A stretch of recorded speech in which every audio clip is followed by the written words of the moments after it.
Bonjour à toutes et à tous, et bienvenue dans votre émission L'Agit de Dieu de Cécia, votre émission de témoignage, de foi, d'espérance et de rencontre avec Dieu.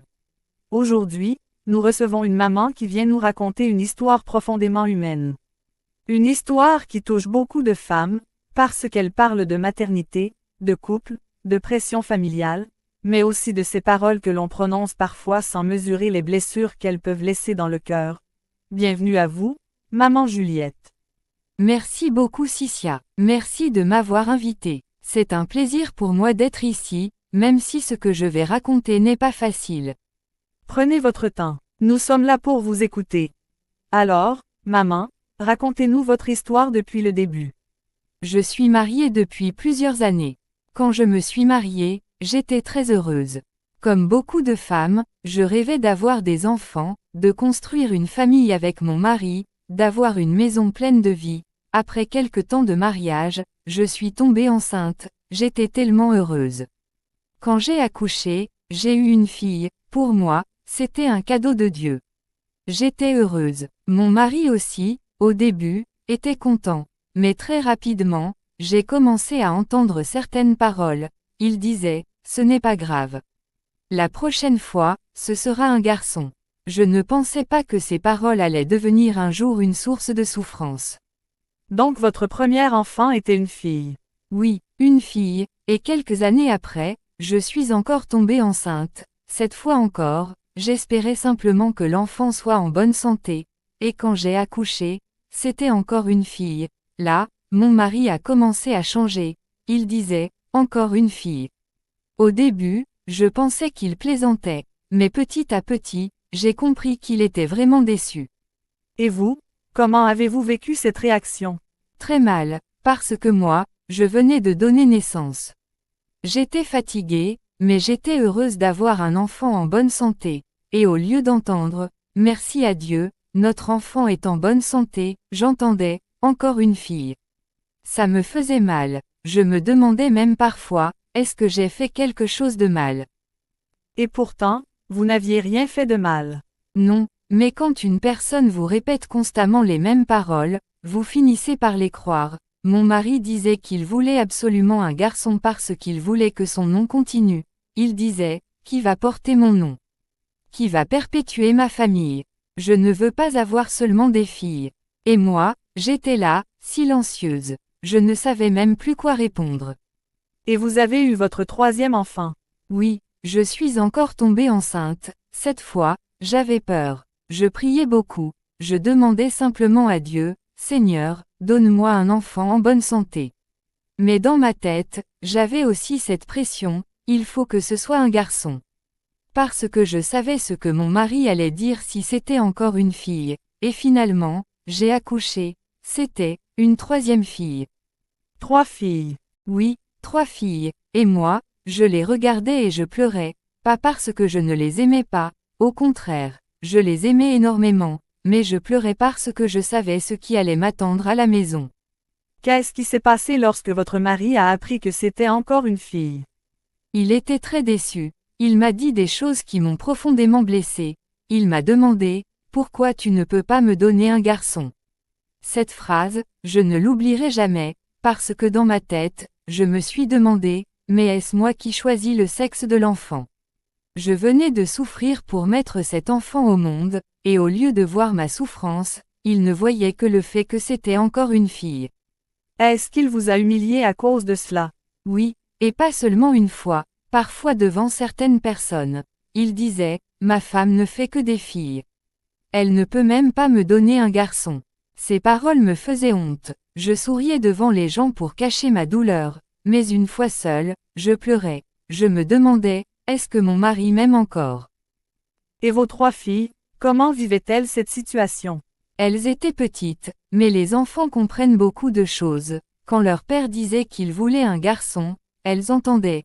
Et parfois l'une d'elles me demandait, « Maman, papa ne nous aime pas parce que nous sommes des filles. » Cette question m'a brisé le cœur, parce que je ne voulais surtout pas que mes enfants grandissent avec l'impression qu'elles valaient moins qu'un garçon. Je leur disais, « Votre papa vous aime. Vous êtes mes enfants et vous êtes précieuses. » Mais au fond de moi, j'étais détruite. Vous voulez dire que cette histoire a commencé à perturber toute votre vie familiale. Oui, Sissia, parce qu'après la naissance de ma troisième fille, les choses sont devenues beaucoup plus difficiles. Mon mari a commencé à parler sérieusement d'avoir absolument un garçon, et cette fois, les paroles ont été encore plus dures. J'ai commencé à avoir peur pour mon foyer. Je ne savais plus quoi faire. C'est là que ma vie a commencé à prendre une autre direction. Vous nous avez dit qu'après la naissance de votre troisième fille, les choses allaient encore changer. Qu'est-ce qui s'est passé ensuite? Et finalement, quelque temps après, je suis tombée enceinte pour la 4e fois. Quand j'ai appris que j'étais enceinte, j'avais beaucoup de sentiments mélangés. J'étais heureuse, mais j'avais aussi peur. Je me disais, Seigneur, cette fois, que va-t-il se passer? Puis nous sommes allés faire une échographie, et là, le médecin nous a annoncé que c'était un garçon. Un garçon. Oui, quand mon mari a appris que c'était un garçon, Sika, il était tellement heureux. Je ne l'avais jamais vu aussi content. Il disait, cette fois, Dieu m'a donné mon garçon. Il parlait déjà de l'enfant, il imaginait son avenir, il disait, mon fils va porter mon nom. Il était vraiment heureux, et moi aussi, j'étais heureuse, pas seulement parce que c'était un garçon, j'étais surtout heureuse parce que je me disais, enfin, mon mari va être heureux avec cette grossesse. Peut-être que toutes les tensions vont disparaître. Je pensais que cette grossesse allait apporter la paix dans notre foyer, mais je ne savais pas encore ce qui allait arriver. À quel moment les choses ont-elles commencé à devenir difficiles? Lorsque je suis arrivée à environ 6 mois de grossesse, j'ai fait la 2e échographie, et c'est là que tout a basculé. Qu'est-ce que le médecin vous a dit? Après avoir regardé les images, le médecin est devenu très sérieux. Il m'a expliqué qu'il y avait un problème concernant le développement du bébé. Il y avait notamment une anomalie au niveau du cœur, et le bébé ne se développait pas normalement. J'ai eu l'impression que le sol disparaissait sous mes pieds. Je pensais, mais comment est-ce possible? Quelques mois auparavant, on m'avait annoncé que j'attendais un garçon. Mon mari était tellement heureux, et maintenant, on me disait que mon bébé avait. Vous avez dû être bouleversé. J'étais complètement bouleversée. Je suis sortie de l'hôpital avec beaucoup de questions. Je pleurais. Je pensais à mon mari. Je pensais à mes 3 filles, et surtout, je pensais à ce petit garçon qui était encore dans mon ventre. Je ne voulais pas le perdre. Je voulais simplement qu'il soit en bonne santé. Est-ce que vous avez demandé au médecin ce qui allait se passer? Oui, on m'a expliqué qu'il fallait surveiller la grossesse et refaire une échographie plus tard. On m'a aussi parlé des risques liés aux malformations observées. Mais moi, dans ma tête, je ne voulais pas entendre qu'on pouvait perdre mon enfant. Je voulais croire qu'il y avait encore une solution. Et c'est à cette période que votre amie intervient. Oui, j'avais une amie qui était catholique. Elle était très croyante et elle avait une grande dévotion envers la Vierge Marie. Moi, à la base, je suis chrétienne de dimanche. Je croyais en Dieu. Je vais à l'église, une fois en passant. Mais je n'étais pas vraiment habituée à toutes ces choses concernant Marie. Pour moi, ce n'était pas quelque chose que je pratiquais. Et qu'est-ce que votre amie vous a proposé? Elle m'a dit, je voudrais que tu ailles confier cette situation à maman Marie. Je lui ai répondu, mais moi, je prie déjà. Elle m'a dit, je sais. Continue à prier Dieu, mais moi, j'aimerais que tu ailles quand même à la grotte. Confie ton enfant à maman Marie. Je ne savais pas trop quoi lui répondre, mais elle insistait avec beaucoup de douceur. Elle m'a dit, va simplement prier. Ne cherche pas à comprendre. Va déposer ton problème devant elle. Et finalement, vous avez accepté d'y aller. Oui, mon ami est venu avec moi, nous sommes allés à la grotte. Je dois vous dire que je n'étais pas habituée à ce genre de prière. Mais ce jour-là, j'avais une seule chose dans mon cœur, mon enfant. Je voulais que mon enfant vive, je voulais qu'il soit en bonne santé. Qu'avez-vous fait une fois arrivé à la grotte? Mon amie a allumé une bougie, elle m'a accompagnée, elle m'a dit, parle simplement avec ton cœur. Alors je me suis mise à prier, je lui ai dit, Maman Marie, tu as porté Jésus. Je lui ai dit, tu as mis Jésus au monde, notre Seigneur, et il est venu au monde en bonne santé. Et j'ai commencé à parler avec mes propres mots. Je lui ai dit, Maman Marie, aujourd'hui, je viens te confier mon enfant. Les médecins disent que mon enfant a un problème. Ils disent qu'il ne se développe pas normalement. Ils disent qu'il y a une malformation et que sa vie est en danger. Mais moi, je ne veux pas perdre mon enfant. Je pleurais énormément. Je lui ai dit, « Maman Marie, tu es une mère. Tu sais ce que c'est que de porter un enfant dans son ventre. Tu sais ce que c'est d'attendre un enfant. Tu sais ce que c'est de vouloir voir son enfant naître et grandir. Moi aussi, je suis une mère. J'ai déjà 3 filles et aujourd'hui j'attends ce garçon que mon mari espère depuis tellement longtemps. Il l'attend avec tellement de joie. Maman Marie, je t'en supplie, aide-moi. » Puis j'ai dit quelque chose qui est resté gravé dans mon cœur. Je lui ai dit, « Maman Marie, de la même manière que tu as mis Jésus au monde en bonne santé et qu'il a grandi dans la paix, je te demande de m'aider pour que mon enfant soit en bonne santé. » Le médecin m'a demandé de revenir faire une autre échographie le mois prochain. Avant d'aller faire cette échographie, je viens ici. Je viens te dire, je veux que mon enfant soit en bonne santé.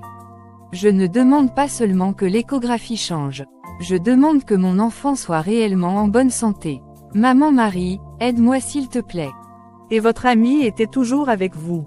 Oui, elle était à côté de moi, elle priait également, elle avait allumé une bougie. Moi, j'ai continué à prier, j'ai pleuré, j'ai parlé à Maman Marie comme si je parlais à une mère. Je lui ai confié toutes mes peurs. À la fin, mon ami m'a dit, « Maintenant, rentrons à la maison. Continue à avoir confiance en Dieu. » Nous sommes repartis. Après cette prière, est-ce que vous avez immédiatement senti quelque chose de différent? Non, c'est justement cela qui est important. Je suis rentré chez moi. Je n'ai pas vu de miracle immédiatement. Je n'ai pas entendu de voix. Je n'ai rien vu de particulier. Mais j'avais une paix dans mon cœur. Je me suis dit, j'ai remis mon enfant entre les mains de Dieu. J'ai continué à prier, et j'ai attendu le jour de la nouvelle échographie. Et ce jour est finalement arrivé. Oui, le jour du rendez-vous, j'avais encore peur. Je me demandais, qu'est-ce que le médecin va découvrir cette fois? Je suis entrée pour faire l'échographie. Le médecin a commencé son examen. Je regardais son visage, j'essayais de comprendre ce qu'il pensait, et puis, après avoir regardé les images, il m'a dit quelque chose que je n'oublierai jamais. Qu'est-ce qu'il vous a dit? M'a dit, en substance, je ne vois pas le problème qu'on avait observé précédemment. J'ai cru que je n'avais pas bien entendu. Je lui ai demandé, docteur, vous êtes sûr? Il a continué à examiner, et il m'a dit que cette fois, l'examen ne montrait pas les mêmes anomalies. Pour moi, c'était incroyable. Je suis sortie de là avec les larmes aux yeux. Gloire à Jésus, waouh! La première personne que j'ai appelée, c'était mon amie. Je lui ai dit, tu te souviens de la prière que nous avons faite à la grotte? Elle m'a répondu, oui. Et je lui ai dit, je viens de faire l'échographie. Le médecin ne retrouve plus le problème qu'on avait vu auparavant. Elle était tellement heureuse. Elle m'a dit, rendons grâce à Dieu. Et moi, j'ai compris quelque chose. Même si nous ne venons pas tous de la même tradition chrétienne, nous pouvons nous soutenir dans la prière. Mon amie était catholique. Moi, je n'étais pas pratiquante mais ce jour-là, elle ne m'a pas jugée, elle m'a simplement accompagnée dans ma détresse. Comme vous le dites toujours Cicia, quand notre Seigneur Jésus-Christ agit, les vies changent. Et vous avez finalement accouché? Oui, j'ai accouché. Mon garçon est sorti, en très bonne santé. Grâce à l'intercession de la Vierge mariée, et ma famille est dans la joie. Maman, quand vous regardez aujourd'hui tout le parcours que vous avez vécu, depuis les 3 premières filles jusqu'à cette 4e grossesse, qu'est-ce que vous retenez? Je retiens que Dieu ne nous abandonne pas dans nos épreuves. J'ai commencé cette grossesse avec beaucoup de peur. On m'avait annoncé des problèmes. J'ai dépensé beaucoup d'argent pour les soins. J'ai pleuré. J'ai eu peur de perdre mon enfant. Mais j'ai continué à prier. Et je veux être très clair, je rends toute la gloire à Dieu, à travers Jésus-Christ. Pour moi, Marie est une mère qui intercède auprès de son Fils, et je remercie aussi cette amie qui ne m'a pas abandonnée. Elle m'a accompagnée alors que je n'étais pas habituée à cette dévotion. Chers frères et sœurs, merci d'avoir suivi ce témoignage dans l'Agit de Dieu de Cécia. Si ce témoignage vous a touché, N'oubliez pas de vous abonner, de liker et de partager cette émission autour de vous. Et surtout, si vous traversez une épreuve, ne perdez pas l'espérance.